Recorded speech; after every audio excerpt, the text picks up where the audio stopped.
You're listening to an Airwave Media Podcast. Hi, this is Dawn Brody, the host of the HILF podcast.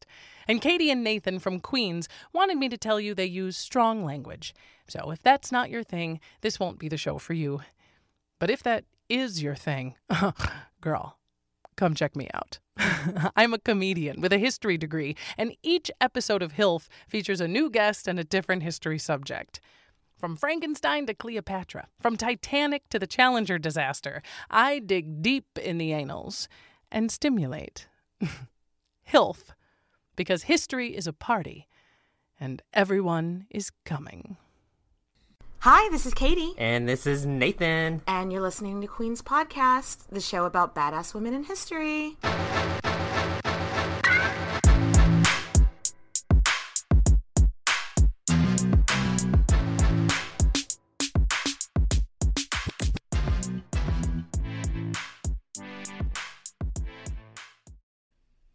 It's that time again. It's that time again. It's time for Queen's Podcast. So excited. It's a part 2 episode. It's a sequel. It's been, for me, this weekend has been great. I got to see My Fair Lady, so my gay little heart has been filled with musicals. Pitter-patter. So I'm sorry if I break out into song. Why am I sorry? You already know. Please, I encourage it. Yeah, our listeners are like, when have you not broken into It's song? usually me, to be honest, though. But, Nathan, who are we here to talk about again today? Part of Dowager Empress Cixi. Oh my god, I'm so excited. She has been the rabbit hole of rabbit holes of rabbit holes. Before we get started, though, Nathan, what do we have? We have some Patreon shout-outs. So, Erin, Chelsea, and Megan. So, Erin, if I said your name wrong, I'm so sorry. Slide into our DMs, and I will pronounce it right for you. Okay. Because, we'd never seen this spelling before, so we were like, Erin, we think is the name. Erin, if we got it wrong, let us know and we'll give you a second shout out. But Erin, Chelsea, and Megan are our new Patreon supporters. Thank you so much. And of course, as always, thank you to all our Patreon supporters or anybody that listens without paying us a cent. Thank you anyway. We love you. Still all love of you. But speaking of Patreon supporters, Nathan, what have we been doing this season for our Queen Mother supporters? So we've been letting our Queen Mother supporters choose the next subject, which Cixi was one Listener of them. Kyle picked Cixi. Yeah. Yes, so prime example of we love y'all's suggestions because I could not stop reading about her, Kyle. Oh my Thanks. goodness. But so now we are going to draw a name of a Queen Mother supporter at random to pick the next topic. So Nathan, would you ask Siri to pick a number between 1 and 23? Hey Siri, pick a number between 1 and 23. She said 20. 20. Okay. That is Patreon supporter Nancy G. So we have two Nancys here. Nancy G. So Nancy G, we will be sliding into your DMs to pick the next topic. Come on, Nancy G. No pressure, but do good. Do good.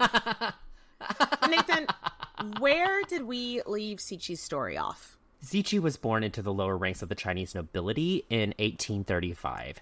She went on to join the ranks of concubines for the emperor, and from there, she gave birth to the emperor's only son. Right. And after the emperor's death, Cixi and her best friend, who was her co-dowager empress, Xian, they staged a coup.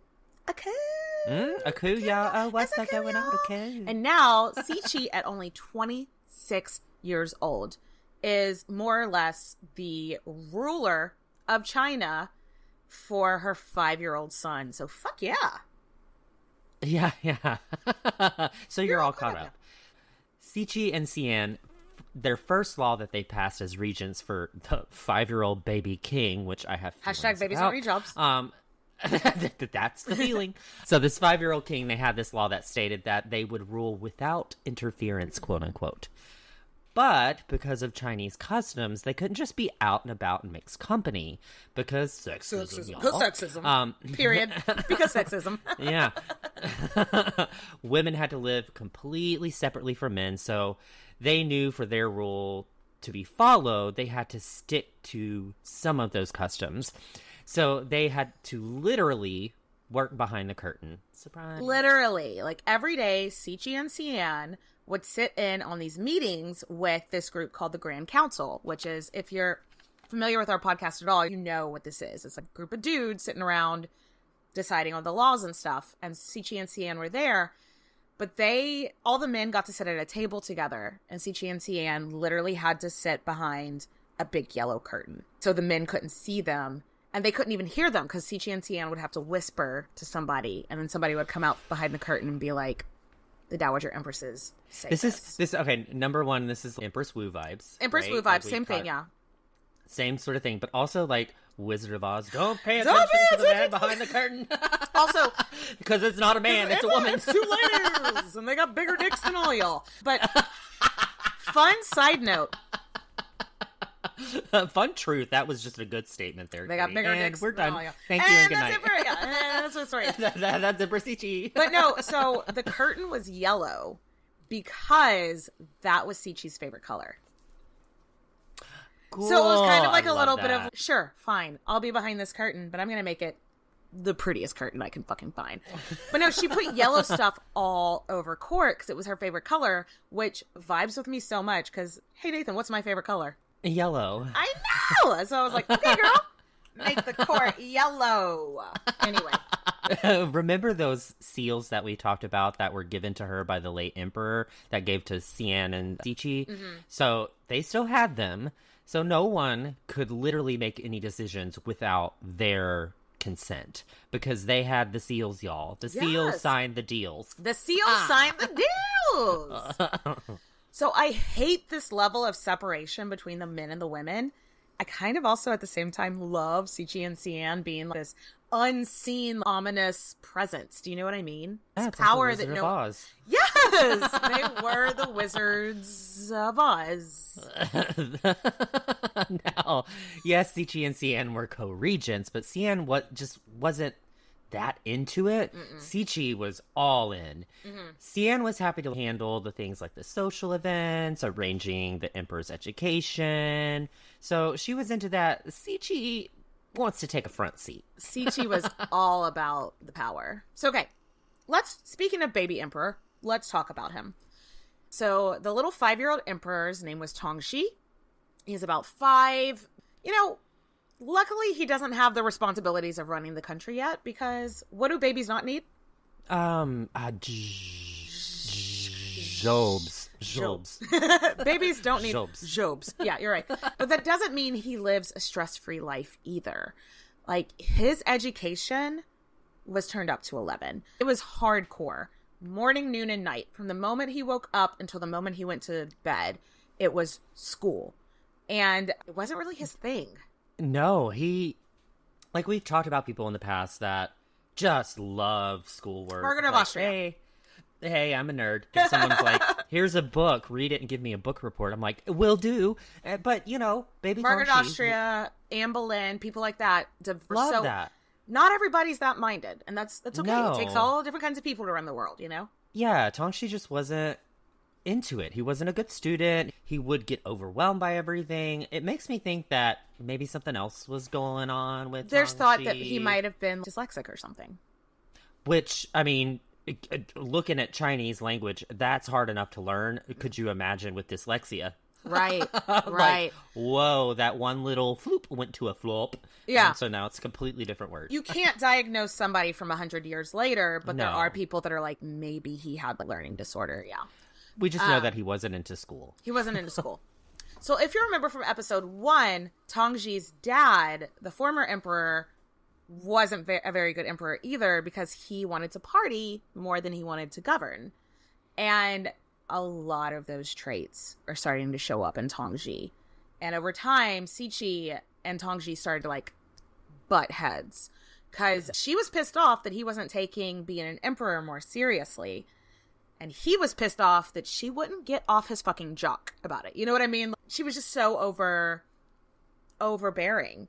Yeah, but I feel like The overbearing, powerful mother with the do-nothing son has been a steady thorough line. Catherine the Great, Agrippina the Younger, Catherine de Medici. Yeah, like they keep going. You're not wrong. These quote unquote overbearing mothers. I don't like that statement because it's kind of. And it's misogyny because why is she overbearing? Because she wants her son to be successful. Well, maybe if I called it overbearing parent, would that be better? Because I mean, there's definitely been overbearing fathers in this show before. Yeah, true. But no, Cixi would have killed for the type of education he got to get, basically. Yeah, and so she just like, why are you squandering this? Yes, exactly. Anyway. The early years of Cixi's rule were not easy. We've talked about this time in Chinese history is chaotic as fuck.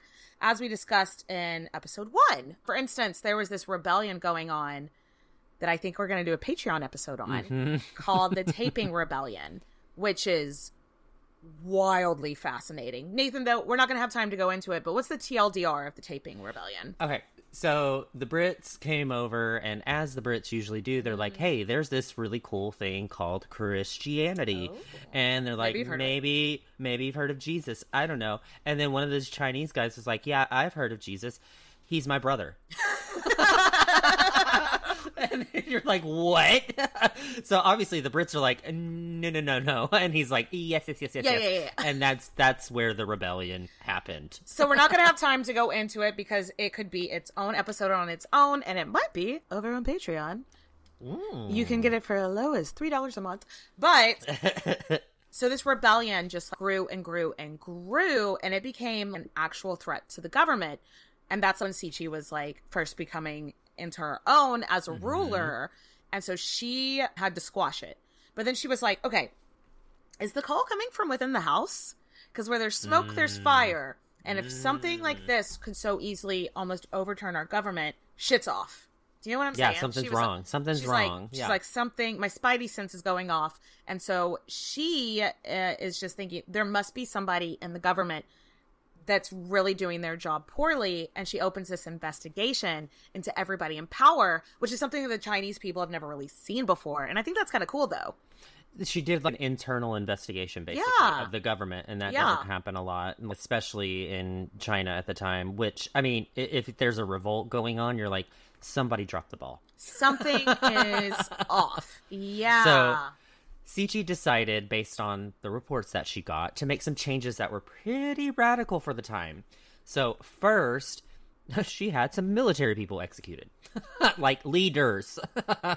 Harsh, yes. But these dudes weren't exactly little angels with their halos on. One of them is a guy that he was like a military leader that just left his post. Which, what do you expect? What do you expect to happen? Yeah. I mean, I don't agree with it, but that's just kind of like historically what's happened. If you're a military leader that abandons your job. Yeah. Not cool. Next, I think this is really cool, though. She set up an office of foreign affairs, which China had been... You've heard the phrase closed door policy, right? China had been operating under a closed door policy for like 200 years, which meant they did not work with people outside of China. They did not trade. They did not learn from people in other places in the world. So they did not have an office of foreign affairs, which is like, how do you protect yourself from, or how do you, like, how do you protect yourself from other people if you don't have... And also, if another country comes up with something really cool, like vaccines and railroads, but you aren't learning from them, how do you... So she set up an office of foreign affairs. She basically looked at it like, by leaving ourselves ignorant, we're screwing ourselves over. Exactly like we're saying, you can't know if a threat's coming, because, you know, they just got done with the Opium Wars. Oh, yeah. No, maybe if they didn't have a maybe if they would have had a foreign affairs office, they would have seen that coming, you know? So, yeah, they could have negotiated with the Brits on what to trade besides opium. Yeah. Maybe we could find out something else. Yeah. And I think that's really cool. And I think that did a huge service to China. Yeah. In the time, the Foreign Affairs Office was like, yeah, other countries, like you said, have railroads. And they have this thing. They have this thing called the Navy. The Navy? Navy in the Navy. Sorry, I warned you. I saw My Fair Lady last night in the Navy. Cichi's like, okay, let's get a Navy. A Navy. And let's learn what these railroads are. Railroads. Which a lot of people were like, whoa. This is way too modern, way too quick. We're westernizing. Haven't we learned enough from this? And so they get a little bit of, shell shock. Huge pushback about becoming too westernized, which is so... In this whole thing, we're going to see westernized doesn't necessarily... Like, it kind of feels like in this time in Imperial China, Western just means anything that's not Chinese. Do you know what I mean? Like, well, they had the closed door policy. Yeah, so yeah. They felt like any sort of influence was trying to change them. Exactly. Modernizing China would be a priority for the rest of Cichi's life, which that's so cool. Wasn't viewed as positive at the time, but in retrospect, we're like, thank you. Yes, because I mean, the rest of the world had telegraphs, and they didn't have telegraph. You know, just like basic communication that the rest of the world had, and China is giant. Yeah, no, huge. So anyway, let's switch gears a little bit. Clank. That was me switching gears. Yeah. So let's introduce two new characters to Cichi's story. First is Prince Chun. Prince Chun is the brother of Prince Gong that we talked a lot about in the last episode. And he's also married to Cichi's sister, Wan Zhen. Prince Chun is a very, very high-ranking dude, and he's getting a little bit too big for his britches, I'm not going to lie. That's an understatement, just a little bit. Just a little bit. He's riding on that high horse. So now let's meet a very different character. Okay. This is a eunuch named An. Yeah. So you can Google what being a eunuch means. Don't want to go into Don't Google it. Yeah, you pretty much, it's not nice. You pretty much know. But we don't want to talk about it because... No genitals. Oh. Yeah. It's like Ken. Sorry. It's like Ken. He's just Ken. But, but in the Imperial Chinese court, a eunuch's role at court meant that, you know how when we talk about like in England or France, the queen has a lady in waiting? In Imperial China, it was kind of more that the queen had eunuchs, like instead of ladies in waiting. And they are the only men in the entire country that can just talk to the queen, hang out with the queen. This again feels very misogynistic to me because it's like we can't have women around other women. We've got to have a man around her, but we can't have a real man because a real man might try to bone her. So let's cut off his dick. Like, so that's what a eunuch is. Yeah, no, it's just so bad. But she gets very, very attached to An.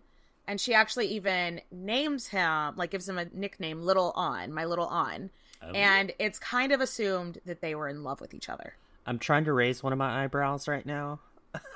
Because it does raise a few eyebrows. Oh, if you but were no. To hear... They were and this is one that I'm like, I don't think, because there's lots of things that we'll talk about in Cichi's life from slander, but this one, I don't think it's slander. I think it's not unreasonable that she was in love, that she would fall in love again, you know? No, and it's harmless, because, I mean, if he's gonna love her, come on, he's a eunuch. Like, it's not like she can get pregnant. There's no sex drive there. There's no scandal. Yeah, he genuinely likes her. Yeah. So now the year is 1869, which means Cixi has been running shit for 8 years. Also means Hongxi is a teenager now. Ooh, a horny teenager at that. So horny. Yeah, so Cixi has picked a bride for him, and they are planning this elaborate wedding. Yeah, and so she tells An, I want you to leave the palace, I want you to go out into the market, and I want you to bring back materials for the wedding dress that we're going to design. But however, at this time, it was actually illegal for the eunuchs to leave the palace. But Cixi is like, yeah, but I'm telling you to do it. She's like, I'm above the law. Which, I mean, she was the law, you know what I mean? Yeah. But no, eunuchs could be arrested and executed for leaving the palace because they're outstepping their place in society, you know? Yeah, and he was arrested for this. Yeah. And Cixi is like, no. I told him to go. He went on my orders. Guys, calm down. Calm down. Cool your tits. Calm down. Your tits. Please cool each of your tits. Just let him go. Let him go. Go. And it seems like she thought that was that was going to happen. She gave the order, and she thought that was that. She's got the seals make the deals. The seals make the deals. She gave the order, and she thought that was the end of the story. But meanwhile, this Prince Chun guy was like, I don't like how all of Cixi's friends think they're above the law. I don't like that this An guy, I don't like that she is treating a eunuch like he's an advisor. Fragile dick energy. Fragile dick energy. He doesn't even have a penis and you're mad at him. Like, what? Well, that's the thing. He's like, I can't be close to the Empress like he can be. And he was jealous. And he didn't like that this person from low birth, because Prince Chun is from, the imperial family. He didn't like that this person from low birth was having these benefits that he didn't think that they should have. He was just like, nope, the law is that if a eunuch breaks the law, they get executed. So let's execute this guy. So the story goes that while Cixi was at the opera thinking that An was being released from prison, Chung was secretly signing his execution papers. And An, along with a handful of other eunuchs, were executed. Cixi found out, and we know that the emperor, her baby daddy, died, but I don't think she was ever in love with him. So this is the first time in her story that we know for sure someone that she had an emotional connection to died because of something she told them to do. She did. That is exactly what I was about to say. Is like, literally, she felt guilty because she's like, I thought this was going to be okay. I sent him out to be safe. I thought that my orders would be enough, but they weren't because of Prince Gong's brother asshole Prince move. Chun out here having an axe to grind with me. She went into such a dark place. She didn't allow music to be played at the court for 2 months. She could not fucking cope. Yeah, but she had no choice. She eventually had to move on. Yeah. China's in the middle of a movement called the self-strengthening movement, and she was kind of the driving force behind it. But I think she also knew that she was going to get back. And Prince Chung and his whole fucking family the moment she had a chance, and that's what we call a villain origin story. Villain origin story. So I think that's a good place to take a quick break. Dun, dun, dun. Dun, dun, dun. What'll happen? Don't Google it. And we are back. Yay! Nathan, let's talk more about policy with this self-strengthening movement that was going on in China. But also that, I wish they named it something better, because self-strengthening movement doesn't really roll off the tongue, know? No, it does not. We've kind of already touched on that. Cixi was like, hey, let's see what countries in the West are doing, and let's do a little bit more of that. So this included setting up schools, factories, telegraph lines, giving people education, which, yay! More ways to make money, more ways to communicate. This is all a good thing. Yeah, we would, modern day, we're oh, they're modernizing. That's a good thing. But you have to remember how much China distrusted the quote-unquote West. And again, the West was just everything that wasn't China. Yeah. They still do. So her support of this movement to quote-unquote westernized was viewed with some bombastic side eye. You know what I mean? Criminal offensive side eye. I wish I could give bombastic side eye. It was suspicious sis. Ooh. So I don't know. Was this all there's a lot of discussion around, was Cixi supporting these reforms and expansions for what we would consider the right reasons, quote unquote? Quote unquote. Yeah. Meaning, did she actually want to better the life of the Chinese? Or, still, was she interested in the poor getting educated? Was she interested in defending her people? Or was it to keep herself in power? Mm-hmm. Was it to make herself look good? Therefore, anybody that tried to get a rebellion would be oh, nope, she's got her poop in a group. She's got her poop in a group. So the answer is maybe both. I think she wanted to make herself look good, and she wanted to defend herself against future rebellions. But I think she also wanted to further to better the life of her people. I think it's both. This commonly frustrates me when researching history is that I feel like there are people that get into these camps or these tribes where they're like, it's either this way or it's that way. And I'm like, why can't it be both? Why can't it be both? It can be both. like we don't know. Because, like, she did so much to modernize China, and, like, her haters now, because she hasn't gone down in history as, like, a chill person, and her haters will look back and be like, oh, she only did that for self-preservation. And I'm like, but if it had the same end result, is that a bad thing? Is it a bad thing? Yeah, no. Yeah. I absolutely know what you mean. Like, no, is it a bad thing? Yeah. Anyway, this movement has not gone down in history as a humanitarian issue. It's widely viewed as the Manchus just trying to strengthen their grip on power because they saw that power slipping. But even if intentions weren't great, if it still meant an easier or better life for the people, does it really fucking matter? Wow. Okay, so we do not have time for that existential crisis rabbit hole. Because you know what? We got a wedding to throw. Yay! The year is 1872. Cixi is 37. Her son is about 16. Their relationship has not gotten any better. She resents him for not taking his role as emperor more seriously, and he resents her for just being a boss bitch. Being a boss bitch, yes. Being a boss bitch. But regardless, everyone is putting on a happy face for Tongxi's wedding. And as a part of the wedding contract, it is stated that the regency would be dissolved 1 year after the wedding. So the couple was married, and a year later, it's time for Cixi to retire. Spoiler alert, it doesn't stick. Yes, so the story goes that Cixi hated the new empress.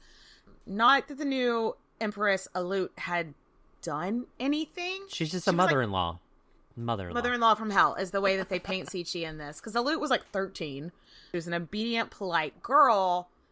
But do you remember how Cixi, those regents in episode 1, how she forced 3 of them to take their own lives? Yeah. One of those was Alut's grandfather.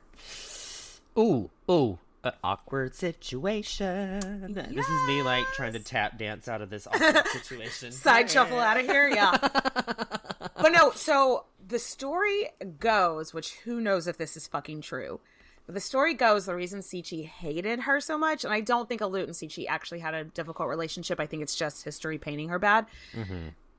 But they say that somebody was like, oh, you need to try to Alut. They were like, oh, you need to try to appease your mother-in-law more. And Alut goes, I was crowned empress and I walked through the front door.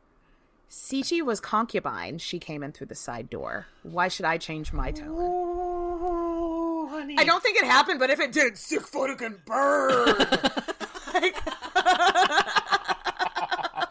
Oh my gosh. If that happened, no wonder Cixi was like, I don't like you, girl. I don't think it happened because she was like 13. She would have been like deferential to her mother-in-law, but if it did happen, girl.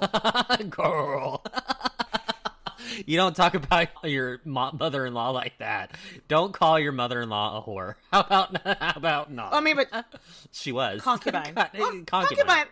It's different. We say sex worker these days, Nathan. Okay, yeah. Don't call your mother-in-law a sex worker. It doesn't matter. It doesn't matter the term. Just don't put your mother-in-law in that situation. We hope it didn't happen. So anyway. as agreed, Cixi and Cian stepped down the year after the wedding. And we can't really tell where Cixi went or if she stayed at court. Did she retire to a different palace? We're not sure. She was living in the shade because she's a shady lady. She just never attended the council meetings. Yeah, well, she was retired. But the thing is, Tongxi sucked at being emperor. Hard. Bad. Babies don't need jobs. Well, he's like 18 now, so I mean. But he had a job as a baby, and he's been spoiled rotten his entire life. He's so bad at it. We see this. I feel like we see this. Game of Thrones is another one. Joffrey. It's the same sort of. He had a bit of a Joffrey moment. I'm not gonna lie. The country was almost completely bankrupt after the 2 opium wars. But for whatever reason, Tongxi decided that they needed to rebuild the Summer Palace. Remember how it was? I get that, because that's the reason his dad died, right? His dad got so distraught. Got stressed out, yeah. That. So that makes sense. Okay, you are giving Tongxi so much grace right now. I am. Love that for you. But that's not what his thinking was. He wasn't like, oh, national pride, let's rebuild this thing that was burnt down. He was like, I want to live somewhere where I can have orgies and my mom doesn't know about it. And so that's why he wanted to. And so that's why he wanted to rebuild the Summer Palace, is because he wanted a sex dungeon, basically. Okay. Yeah, sex dungeons are where it's at. So Cixi felt compelled to say something, as one would. And so in an unprecedented move, her and Xian went to the court and made an official plea for Tongxi to come home. You know, like, stop spending money that we don't have. We don't have anyway. You're the emperor. Fucking act like it. Yeah. That's the gist of the story. That was a direct quote, actually, I believe. Oh, it was. Emperor, fucking act like it. I'm pretty sure a couple of our mothers have said that to their king sons. Yes. And the emperor was furious. Tongxi was so pissed off that his moms did this. But it kind of doesn't matter because he's dead like the next day. Wait, what? Yeah. He died really suddenly, very young. The official court statement was that he had smallpox. But a lot of historians think that he may have had, wait for it, syphilis. Syphilis. It's syphilis time on the podcast. Ring-a-ling. From the king. From the king. 'Tis the season, though. Even though he almost certainly died of an illness, whether it be smallpox or syphilis, the rumors ran rapid at court that Cixi had him killed. I don't think she liked him, but I don't think she... No. I don't think she had him murdered. Sure, she had to step out of power after a year, but I still think she had his ear enough to feel like she would not have wanted to kill her own son, because then if she did that, then where's her place at court? She has none. She has zero. Like, even if she retired from court. No, you know what? Not so much. We'll get to it, though. Now, so his wife, Alut, she was pregnant, but officially court documents say that her family wrote to her and said that she should take her own life since her husband was dead, even though she was pregnant. And the way that she should do that is by starving herself. And she's pregnant? There are so many ways to take your own life. Why would you ever choose starving yourself? Ooh. Hey, what's the slowest way I could possibly fucking die? And painful. Like that's not... my God. Let's also discuss the difference, like, in our Yolande of Aragon episode that we just did, when the queen was pregnant, when the king died, everybody put the queen, like, was walking on pins and needles around her just to see... Where this one, it's like, nope. It's the different the cultural differences are so interesting there. I feel like they're like, well, you didn't have the baby, so it wasn't meant to be. And it's and also, as we've seen in this show or in this series, the crown doesn't necessarily always pass from father to son. No, like it's yeah. So oof. Yeah. So now there's a lot of debate. Some people think that no, Alut didn't starve herself. Cixi just cut off food. I still don't think, because what power did Alut have over her?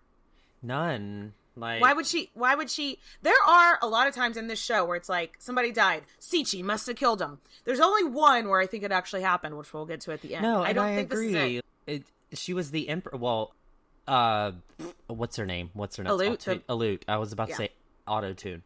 So, Alut's the empress. Like, even as a dead like, your husband's dead, you still have power. And if you said, bring me an apple, someone would bring you a fucking apple. Someone would feed you. And so we'll never know what happened. We'll never know.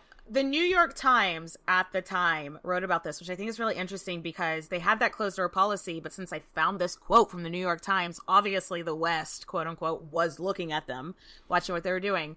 The New York Times reported this as the circumstances roused suspicion. Oh, so suspicious. I bet it fucking did. I mean, yeah. That's when the New York Times said, "This is suspicious. This is suspicious." But there's no heir appointed. Guys, we pick an heir. If there's one thing you learn, is like the moment that you become emperor, appoint pick an heir. Just even if you change your mind later, just you can do it as long as you're alive. By some beard king, like pick a fucking heir. Like, Katie just had a meltdown. Well, it'd be one thing if this story was from like the year 900, but it's from the 1800s. This has been going on long enough. A long time. Fucking heir. But the late emperor hadn't appointed an heir, and so guess who it fell on to choose the next heir or emperor? The former regents Cixi and Xian. And Xian had been sipping mimosas in the Bahamas. No, she wasn't. But she was in retirement. She had no interest. Xian had no interest in coming out of retirement. She was like, I am loving this no job thing. And so she just looked at Cixi and was like, you got this, girl. And Cixi was like, do you want an opinion? She's like, I don't fucking care. Just pick the next emperor, whatever. Yeah. Now, Cixi could have chosen a grown-ass person, but she wasn't enjoying retirement as much. And if she chose a child, she could mosey her way back in. She could be regent again. And she could raise that next emperor to be how she wanted him to be. And do it right this time. Learn from her mistakes, yeah. Mm-hmm. So she looks at Prince Chun, which remember is the one that killed her maybe lover. And she looks at Prince Chun, who is also her husband's, or her sister's husband. And she's like, y'all have a son, right? He's like 3, right? I think that's our next emperor. Okay, Nathan, why was this so calculated? Why was this a calculated move? Because to our Western lens, Chun would be excited to have his son be the next emperor, right? Like, most people would be like, oh my god, you chose my son to be king? Wow, thank you. But let's look at some context here. Mm-hmm. So, Chun and his wife had lost 4 children.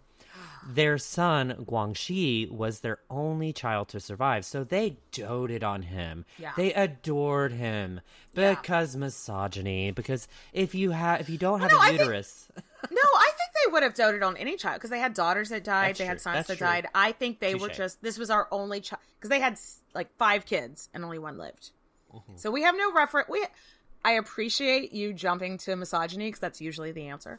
But in this one, I'm not sure if misogyny was necessarily the answer. I think it was just like, it was our only kid that survived.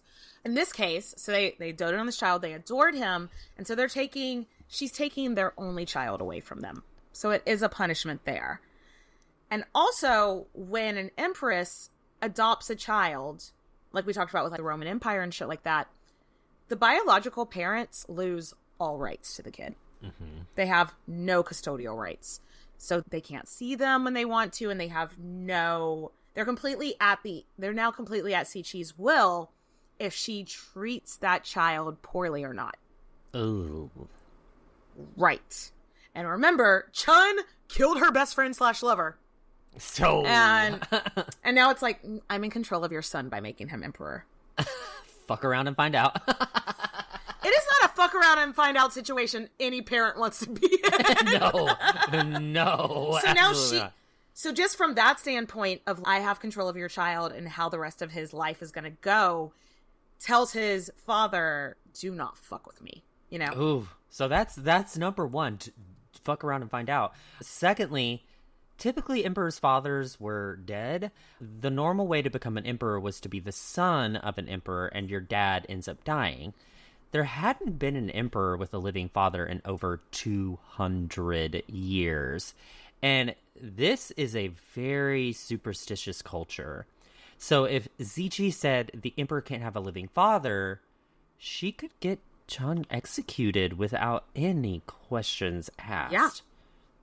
So Prince Chun did what I do when placed in a difficult situation, and it was cry. I just didn't think you liked me. Nobody likes me. Is everybody mad at me? And so he had a full-on mental breakdown when they were like, your son is going to be Empress Cixi. Empress Cixi has picked your son. He just had a full-on mental breakdown. And then after he picked himself up from having the mental breakdown, he turned himself into Cixi's most trusted advisor for the rest of her life. Huh? So that's how you turn a bitch. And that's how you do revenge, motherfuckers! Oh my god, Katie is full of gold today. Okay, let's take a quick break. Let's top off our drinks. And then we'll hear about the rest of her life. What do you think? Yes.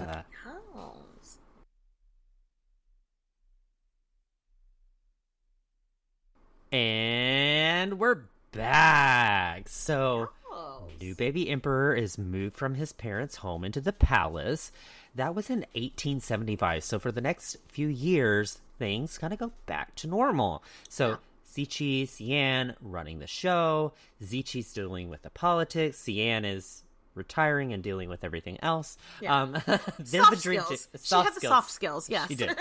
They're the dream team. Like, Yeah. seriously.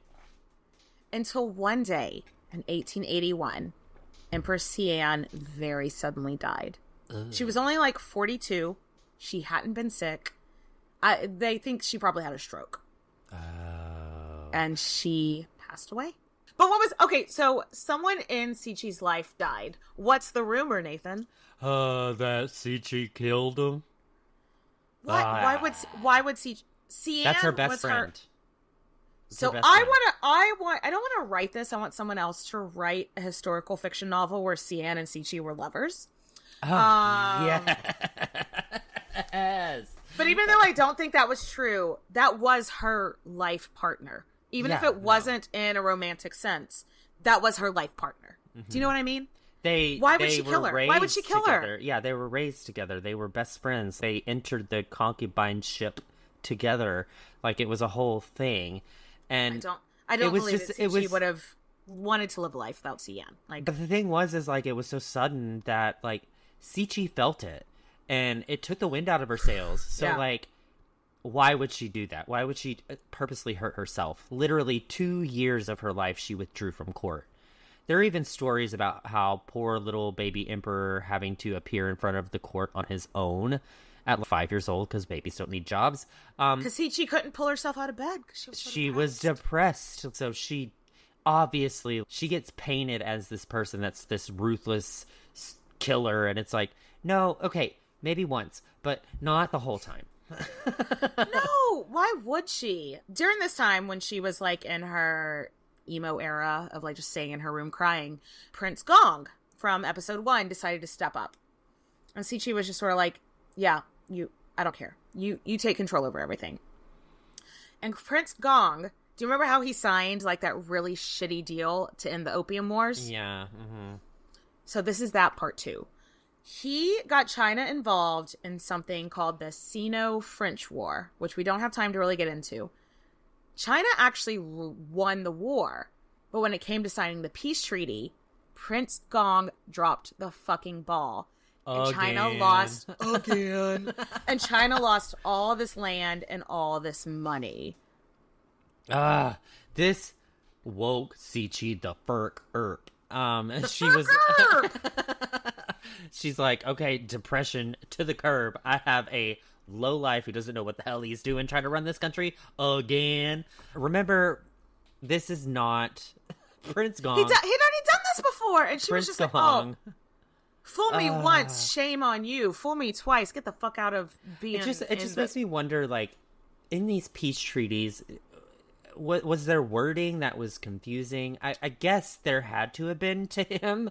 Like, how do you sign unless he's in bed with them? Like, that's the other thing. I don't think Prince Gong was in bed with them. Either. But I think that Prince Gong, I think their closed door policy fucked them up so bad that they didn't realize because they didn't keep your friends close, keep your enemies closer. Yeah. And if you lived a closed-door policy life, you don't know what your enemies are doing. So I think it was just ignorance. Do you know what I mean? Yeah, no, I get it. And Cichi's like, okay, dude, your ignorance has got to get the fuck out of here. Bye. So she demotes him.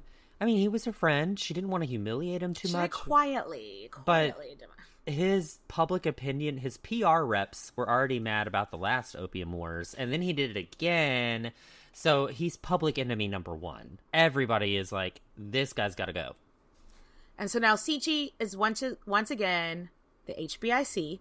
And for people like Nathan that don't know, that means head bitch in charge. Mm-hmm. And she is once again officially the regent to a 5-year-old. Sounds very familiar, right? Babies don't need jobs. But she's stepping up and she's like, well, but she did that so that she could be back in charge again and get shit done.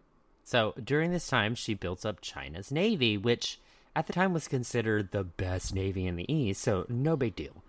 And during this time, she also introduced Western medicine, which this is the inoculation period. You know what I mean? This is when people are starting to realize that vaccines are something that can help people against things like smallpox and whatnot. No, for sure. And it's a huge thing. Yeah. Places are starting to get electricity. Ooh. There's a railroad. Ooh. There's jobs that aren't given to babies in manufacturing. So the wind has caught her sails and she's all floats on okay. So it's time, China, to get you into the 19th century. There was this big ceremony where Cixi, baby emperor, and their whole crew took a train into the Forbidden City. And a train? Yes. Won't that contraption kill us? And they invited everyone in Beijing, even commoners, to watch them get on said train and make a big ceremony of it, in hopes that people would be less nervous about getting on this choo-choo train of death. Well, that's huge, because people were like, this thing will kill us. And but at this point in history, just about every other country had been using trains for 100 years. Yeah. You know? So it was like, no, y'all can go places. Y'all can see people. Like, no. So come now on, China, let's get in formation. The world. Yes. Wait, did I just do like a hover round commercial? Sorry. Let's skip ahead a little bit now. Baby Emperor isn't a baby anymore. Her nephew Guangxi is a grown-up, and she has to step down as regent. Again. And her Again. and her step down was gradual. And Guangxi was actually kind of reluctant to rule on his own. So she held his hand a little bit. Okay. She held his hand a lot. Yes, Christina, maybe a little. No, yeah, he was supposed to, like, regency, like, he was supposed to take over at something like age 17, but he didn't until, like, age 19, just because he was like, no, thank you, if you could like, Please help. Yeah, so it was a very, you know what, though? That kind of almost endears me to him a little bit, recognizing that you don't know what the fuck you're doing. Because how many times in your grown-up life have you wanted to be like, I don't know what the fuck I'm doing, someone else do it. Every fucking day. Right now. There's someone else right now. But in 1889, she officially handed over the reins, and she retires, y'all. I think she wanted to. She moved out of the Forbidden City and was ready to get some rest. And she got into some of my favorite hobbies in retirement. She bred dogs, she painted, and she took music lessons in her retirement. I see this for you, Katie. I know. A house full of dogs while you paint. A glorious concoction with music playing in the background. When, like, at the beginning of her first regency, the Dalai Lama had given her 2 Shih Tzus, and she had become obsessed with the breed. And she said that they were the ideal imperial dog. That's where... Do you remember Ariel? Do you remember my dog Ariel from when I was a kid? Do you remember Gizmo? They were both Shih Tzus. Oh my God. I think Sabrina... Do you remember Shoes? Sabrina's dog? Yes. Shoes? He was a Shih Tzu. Shih Tzus are the cutest fucking dog. So I see myself in Cixi here. I'm like, I see you. I hear you. I just want a Shih Tzu. I just want a Shih Tzu. Now, she did use the money that wasn't supposed to go to build a really fancy retirement home for herself, which a lot of people will point to cite how crooked and evil she was. But, like, grand scheme of things, there are worse things that she could have done. Like, sorry, I want my retirement home to be kind of cool as shit. Point to a single... look at... Controversial opinion. Look at King Charles throwing a huge over-the-top coronation while they're in a recession. You know, like, that's not new. People have been doing that since the beginning of time. I don't think that points to her being evil, that she wanted a cush-ass retirement.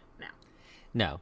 And then people are saying, like, she murdered all these people, when really all we know she definitely did was just spend too much money. Which we haven't gotten to yet.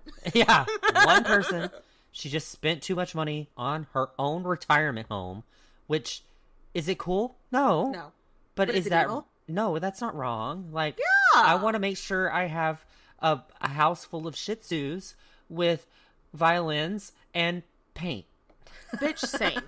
So, the Emperor still really relied on her, though. And so, he would come and see her, like, every other day and ask her advice on stuff.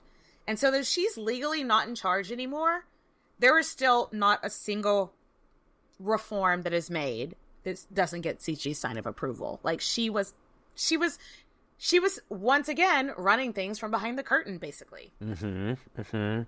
Okay, so we're gonna have to do some skimming because this time it plays in hot mess express. It's bless this mess. Lots of wars. I think we even talked about this in our Empress Myeongseong. Like, it's in this same, like, Japan and China have this war going on. Japan takes control of Taiwan, which was a huge loss for China at the time. And so while this is happening, Cixi, in her retirement home, just trying to hang out with her dogs, her phone is ringing off the hook. Like, her texts are blowing up. And it's just, like, people freaking out, being like, what do we do? What do we do? And the Emperor is freaking out, like, what do I do? What do I do? And she is stressed the fuck out, but no one really knows it because she's such an experienced ruler that she's hiding her stress. But meanwhile, Nathan, how's she dealing with that stress, actually? Crying. Yeah, she's... Like me and Prince Chun, crying all the time. Steady panic attacks. She's physically ill all of the time. So this is a lot of pressure, and she's ready to retire with her dogs and her paint and her music. I don't know why I got the Texas accent. Music? And that was such a specifically Southeast Texan music. It had a whole other vowel in there. But no. She's experienced political clusterfuck, so she knows how to do, she's like code switching. Like, when she's in front of the people, she's, like, acting like, oh, I know how to do this. But as soon as the people aren't around anymore, she's, like, convulsing. Because it's too much stress, and she doesn't want to be doing it anymore. Ugh.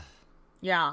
So, in response to this loss of Taiwan, Guangxi was like, okay, we need to make some reforms. We got to do radical reform.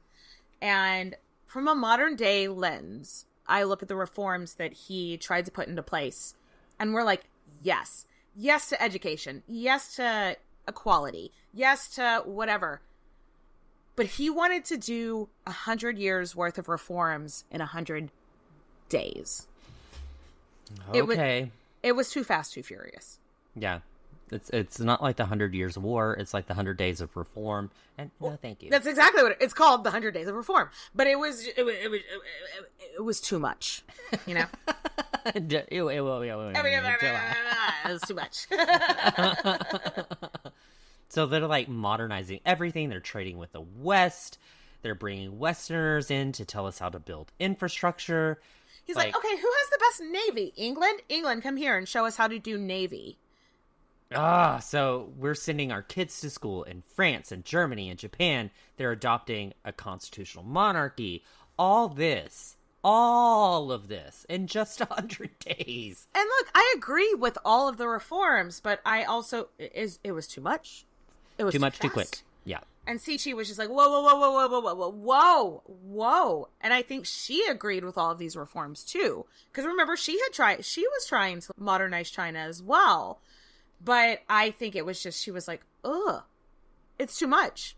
Though, one thing, and we'll get to it right towards the end, one of the last things she did before she died, the one thing that she latched onto is, he was like, and we're making foot binding illegally. And she was like, no, yeah, that one.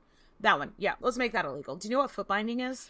Don't Google it. It's not great, but I think you can, it's not the proper way of bondage. It is an improper way of bondage that was against the consent of all of the women at the time because it was very painful. No, like, yeah, great. You were like, when a girl was a baby, they would basically break their feet to make them as small as possible. Yeah. So some people will look at that, though, and be like, because that was not, she was of the Manchu group, and that was from the Han group, which were like the majority, but the lower third majority or whatever.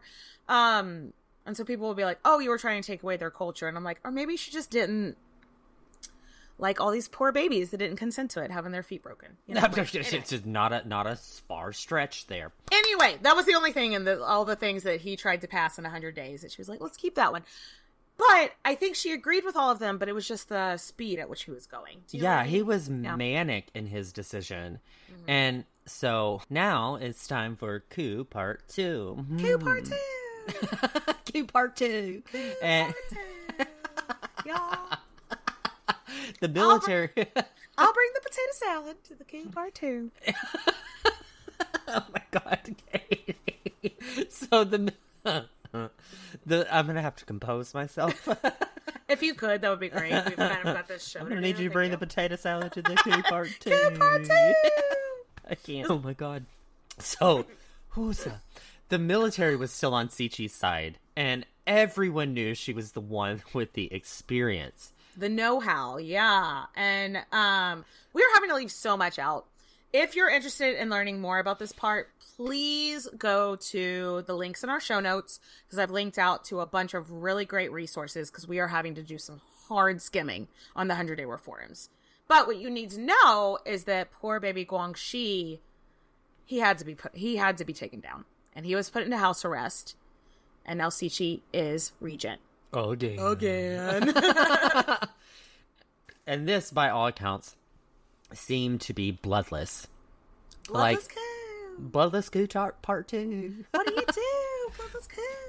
Part 2. I can't. Guangxi didn't fight it. And he would still sometimes come to court and sit next to Cixi, and seems to be very fairly treated while he's in house arrest. But he's not in charge anymore. No, he's not making any more decisions. And honestly, I get the vibe that Guangxi was like, oh, good. Good. Yeah. So the year is 1898. Cixi is regent for the 3rd time. And, like, she gets back to her throne, and they're like, here's the curtain. And she's like, I'm not doing that curtain shit anymore. Yes. And she is hugely, it was so, she was the first woman. Well, I mean, she's only like the second woman to ever rule, but she's the first time to be like, we're not doing that curtain shit. Get it out of here. We're not playing with that pretext anymore. I'm going to rule like a man would. Y'all have asked me to come back. I didn't want to come back. Y'all asked me to come back. And so she's like, I am not going to be treated like a second-class ruler anymore. I am just going to be up and center. And I loved this. Yeah, she wants a seat at the table. Like, at the head of the table, goddammit. Yeah, because she's been doing it this entire goddamn time, and nobody's been giving her any respect. Sorry, feminist rage. Feminist rage. So the people flames. Like on the side of my face. So people like to point to this coup and say that this is a true sign of how cruel Cixi was. But look at the fucking facts. The people were already turning on Guangxi no matter what he was doing. Right. Number 2, when she was in power, she can make sure he's not, like, publicly executed. Huh? If she's not in power, the people might do the death by a billion cuts or whatever. Yeah, and number 3, what else is a woman to do? What else was she supposed to do? So, all right, let's shift gears again, Nathan. Clank. Clank, clank. Now we're going to talk about an event called the Boxer Rebellion. Does this involve dogs that are boxers and they all just get really mad and lick your face off? I really wish that's what this was about, Nathan. I wish this was about the Dog Boxers Rebellion. It's not. There's a lot of death. It's a bummer. We are, once again, something we're going to skim over because we could do a whole like three hours just on the Boxer Rebellion. Mm-hmm. But at the beginning, she was a supporter of the Boxer Rebellion. Mm-hmm. And this is another thing that people look at in retrospect and go, oh, she was a horrible person because she supported this. Yeah. It's 1900 and there's this group of peasants who are like, hey, we really fucking hate foreigners and we hate Christians, because there was this growing population of Chinese natives who were turning to Christianity. And this group, they fucking hated that shit. Yeah. And so this group called themselves the Righteous and Harmonious Fists, which once again does not roll off the tongue. People in this story need to come up with catchier names for their shit, because like it just doesn't roll. But anyway, so part of their practice is that they would do like fighting exercises. So people in the West named them boxers, and so that's why it's the Boxer Rebellion. Ah, yeah, clever. And at first, Cixi was like, fuck yeah, because the Boxers' whole thing is we hate the Westerners. And she was like, I also hate the Westerners. This is great. Tell them to get the fuck out of China. But then the Boxers, that's what we're going to call them just for ease, then the Boxers started murdering everyone who wasn't Chinese or who was Chinese that was a Christian. And that's where the problem started. Yeah, that's a lot of bad news. And this whole thing is getting messy, and no one looks good. The rebellion was very popular with the Chinese people, which doesn't look good because, yes, they had plenty of reason to hate the West, but like killing innocent people and children, They were killing babies, like... Yeah, not great.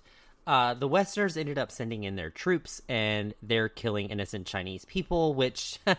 just everyone on both ends. It's such a fucking mess. And Cixi once again has to flee Beijing. Right. Do you remember in episode 1 when they burned the Summer Palace and she had to flee Beijing? Yeah. So, like, it's giving PTSD. She's like, this shit again, so she has to flee. And she was really scared and helpless. And the more she stayed gone from Beijing, the more pissed off she got at what was happening. And this goes on for a while. And Cixi lived away from Beijing more or less in hiding for like over a year. Yeah. All the while trying to come to some agreement to end this war. The West, as Cixi would call them, to just kind of generally talk about non-Chinese people, they put together something called the 8-Nation Alliance, which is Austria-Hungary, Britain, France, Germany, Italy, Japan, Russia, and the United States. I'm gonna fight them off. An 8-Nation Alliance wouldn't hold me back. Okay, White Stripes. And they were invading China and knew that they were more powerful than the Chinese when they teamed up like this. And they started giving some serious demands. Like, unreasonable. Look, I get that China started it, but they were like, if you want peace, hand over all of your military to us. Who would do that? No one. Who would do that? No one. Who would do that? But at this point, like 100,000 people had died in the Boxer Rebellion. Holy shit. And that's Westerners. That's Chinese people. That's like the Boxers killed like a big, like a major player in German politics, this like diplomat dude. And so it was really getting out of hand. So they had to come to some kind of agreement. Yeah. And so, so the 8-Nation allies wanted her to side over control of the Chinese military. And she was like, hard no. But she did agree to pay reparations and allow places like the United States to have a military base in China. Yeah. So in 1902, Cixi and crew made a ceremonious re-entry back into Beijing and into the Forbidden City. And there, Cixi ruled unopposed for the rest of her life. So yeah, So if she was such a bad, horrible human being, would they really? So anyway. In 1902, she formally banned foot binding. Though after she died, it came back for a little bit, but then it was formally banned again. But she was the one to be like, no. And people were like, you're taking away our culture. And she's like, well, if your culture is breaking baby girls' feet, fine. Not great. Yeah, I'm fine with that thing being banned. Yeah, fuck that. So Cixi unfortunately had been suffering from bad health for a while. Like we said earlier, yeah, she's panic attacks. She's getting physically ill when she thought that no one was looking, and as she aged, that just only got worse and worse and worse. So in 1908, she realized that she didn't have a lot of time left. And so we've talked a lot in this show about like when people have died and people just think Cixi maybe orchestrated it. This is the only one that she definitely did. So she realizes she's on death's door and she's thinking about Guangxi, the emperor in house arrest. And if she dies while he's still alive, power goes back to him. And she's like, oh, that baby can't do this. Also, Emperor Guangxi had such a sad life, ripped from his mother and father at age 3 to become emperor that he never wanted to be, and then to be poisoned by Cixi. Yeah. Not great. And just one day before she herself passed away, Guangxi was poisoned while under house arrest. And then, on November 15th of 1908, at age 73, which, wow, that's pretty old for that time, Empress Cixi ended up dying at the Forbidden City. Well, also remember, age 73, but she started ruling China at 26. So that is a long fucking time. Yeah. Of course your life is short, though. Like, I mean, 73 isn't super young, that's but it's long not for someone, but still, for someone with that amount of who's been having like panic attacks. Like the way that I've read about like her getting sick all the time and having panic attacks, I think like maybe she had stomach ulcers or something. Yeah. But before she passed, she appointed an emperor because she knew what the hell to do. 'Cause you gotta appoint an heir. Yeah. And that would be the last emperor of their dynasty. That was the last. She was the last empress of China, and he was the last emperor, her heir. So legacy. Where do we even fucking start? Yeah. Legacy. She's polarizing, number one. Yes. Like, everybody picks a camp to be in, and it's like, why can't she be both? Like, why can't she do both of those? Like, she's polarizing, and I get why she's polarizing, but most powerful women are. Yes, exactly. So, even though I don't think she was a perfect person, I think she really did try to help her country. Mm-hmm. So, for that, let's raise a glass. Let's raise a glass. Cheers to Cixi. Cheers, Cixi. Oh, Nathan, this was so much fun. I can't wait to see what the next person, our next queen mother, picks. Y'all have so many good suggestions. I can't because I have no idea. I have no idea what's coming next. I can't wait. Cheers, bitches. Cheers.